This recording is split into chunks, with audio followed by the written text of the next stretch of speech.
Hello বন্ধুরা, কেমন আছো? আমার নাম সৌম্য, তোমরা দেখছো সৌম্যর গল্পের বই চ্যানেল। তো এই মুভিটা অসম মুভি, গোল্ডেন মুভি বলতে গেলে। সোনার কেল্লা আই থিঙ্ক সবার থেকে প্রিয় মুভি আমার ছোটোবেলায় ছিল সোনার কেল্লা আর জয় বাবা ফেলুদা। তো ফেলুদা আই থিঙ্ক সবাই ফ্যান, সবাই সোনার কেল্লা দেখেছো, সোনার কেল্লার বই পড়েছো, আর মুভি তো দেখেছোই নিশ্চয়ই। সানডে সাসপেন্সও শোনাচ্ছো। ফেলুদার বহু সিরিজ আছে, সত্যজিৎ রায়ের লেখা, আর এখানে করেছিল সৌমিত্র। জাস্ট অসম লেগেছিল জয় বাবা ফেলুদা, সোনার কেল্লা, আর আরেকটা ছিল আই থিঙ্ক DD7-এ, ওটা অনেক আগে দিত। ভালো হয়েছিল গল্প, তিনটেই করেছিল। তো প্রচণ্ড ভালো গল্প মুভিটায়। মুকুল বলে একটা ছেলে ছিল, সে পূর্বজন্মের কথা মনে পড়ে, সেটার একটা ইন্টারভিউ দেয়। তো সেটার জন্যই ডাক্তার হাজারার সাথে মুকুল চলে যায় সোনার কেল্লা খুঁজতে। বেশিরভাগ তো রাজস্থান এরিয়াতে ঘুরে বেড়ায়। তো ফেলুদারও সেই কেসটা পায়, তো ফেলুদাও সেখানে যায় ট্রেনে করে। কারণ ওদের পাড়ার থেকে একটি বাচ্চা নিরুদ্দেশ হয়ে গেছিলো, মুকুল নামেরই।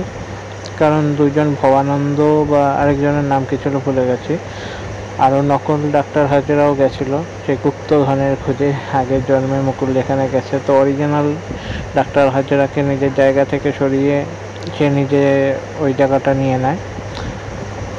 যাই হোক, এটাই গল্প। আই থিঙ্ক আশা করি সবাই জানো। তো ইউটিউব বা বিভিন্ন জায়গায় এই মুভিটা দেখতে পারবে। প্রচণ্ড ভালো মুভি, বাচ্চাদের বিশেষ করে ভালো লাগবে। কিশোর রহস্য হলেও বড়দের এই টাইপের মুভি প্রচণ্ড ভালো লাগে। আমারও তো প্রিয় মুভির লিস্টের মধ্যে এই মুভিগুলো পড়ে। প্রচণ্ড অসাম লেভেলের মুভি, স্টোরি ভালো, মানে ওই টাইমেও যে এই টাইপের জিনিস বানানো যায় সেটা সত্যজিৎ রায় বাদে, মানে লেজেন্ড ছিলেন, উনি বাদে অন্য কেউ করতে পারবে না। কিশোর সাহিত্য হলেও জাস্ট র্যাঙ্ক 1 ছিল, এখনও রয়েছে। আজকালকার টাইমেও বিভিন্ন টাইপের গোয়েন্দা সিরিজ বেরোয়, কিন্তু এর ওপরের লেভেল কোর্স কেউ করতে পারবে না।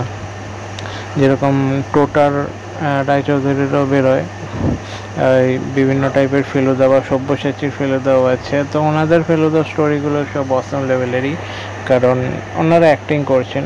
কিন্তু সৌমিত্রর করা সব থেকে প্রথম ফেলুদাটা জাস্ট সবার মনে দাগ কেটে থাকবে সবসময়, বড় থেকে ছোটটা। মানে ফেলুদার একটা লেভেলই আলাদা।